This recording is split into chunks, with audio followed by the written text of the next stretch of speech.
الخير، استكمالا لكتاب هكذا ربنا جدي علي طنطاوي والفصل الثاني للكاتبة عابدة العوض. تتكلم في الفصل الثاني عن عالم بتاع الأطفال، وسمت الفصل ده مع الصغار. ابتدت ان هي تتناقش على 3 محاور أساسية جدا، اللي هم أول حاجة عالم الصغار، الجزء الثاني كان عن المراقبة والمتابعة، والجزء الثالث كان الصدق مع الصغار. أول حاجة خالص ابتدت تتكلم عليها ان هي تبتدي تفهمنا ان عالم الصغار مختلف تماما عن عالم الكبار، وان الفجوة اللي احنا بنقع فيها ومنبقاش فاهمين ولادنا قوي ان عالمهم غير عالمنا، ولو احنا قدرنا ننزل لمستواهم اكتر واكتر كل ما فهمناهم وكل ما احنا ادركنا واستوعبنا مشاكل كتير بنواجهها معاهم، وفي نفس الوقت كل ما كان اسهل علينا ان احنا نوجههم ونربيهم بالمعنى الاشمل والادق. وده كانت بتتكلم فيه من حيث المواقف اللي كانت بتتعرض ليها مع جدها، وقد ايه جدها كان بيعلمهم يعني المسمى اللي احنا عارفينه حاليا في وقتنا الحالي اللي هو الذكاء العاطفي. جدها لو كان اي طفل دخل عليه المكتب كان بيسيب كل اللي في ايده ويبتدي ان هو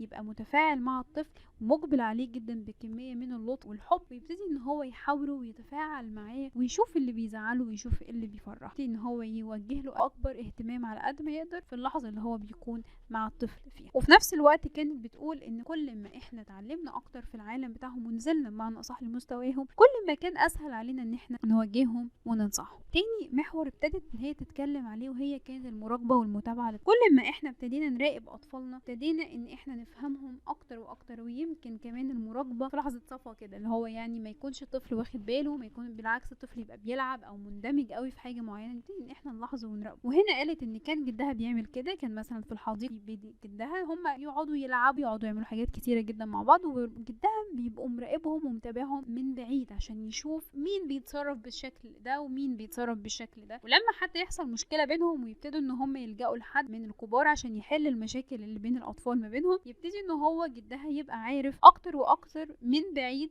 مين فعلا اللي على الحق ومين مش على الحق، ويسمع منهم كأنه ما شافش حاجة خالص. وبعدين اللي فعلا شايف ان هو اخطأ يوجه له النصيحة والتوجيه الصحيح بس لوحده من غير اي حد. وده يمكن تاني حاجة ان المتابعة يبقى سهل علينا ان احنا لما نكون على اطلاع دايم مع الطفل بيبقى سهل اكتر واكتر ان احنا نبقى فاهمين الطفل وتصرفاته والسلوك اللي طالع ده طالع منين وفين.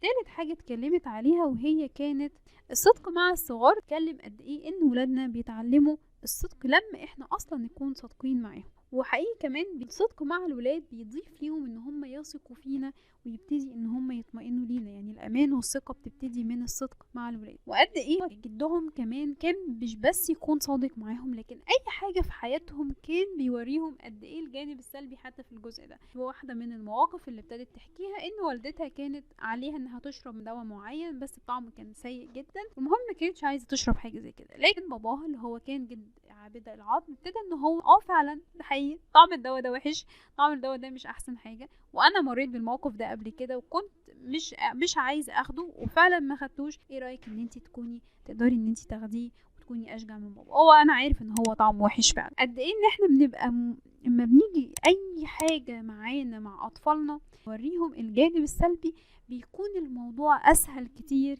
ويمكن انا جربت الموضوع ده قبل كده مع بنوتي في الواجبات المدرسية، وكنت بقول لها انا عارفة ان الواجبات صعبة شوية. قالت لي ايوه الهوم ورك بتاعي ده ممل. فيعني شوية ان احنا نكون صادقين مع اولادنا بيسهل علينا ان احنا يعرفهم ان في جانب سلبي، لكن علينا ان احنا نبذل مجهود ونوريهم ان ايه الانجاز اللي هم هينفذوه او هيبتدوا ان هم يجيبوه حتى لو كان الجزء ده صعب عليهم وليه جانب سلبي.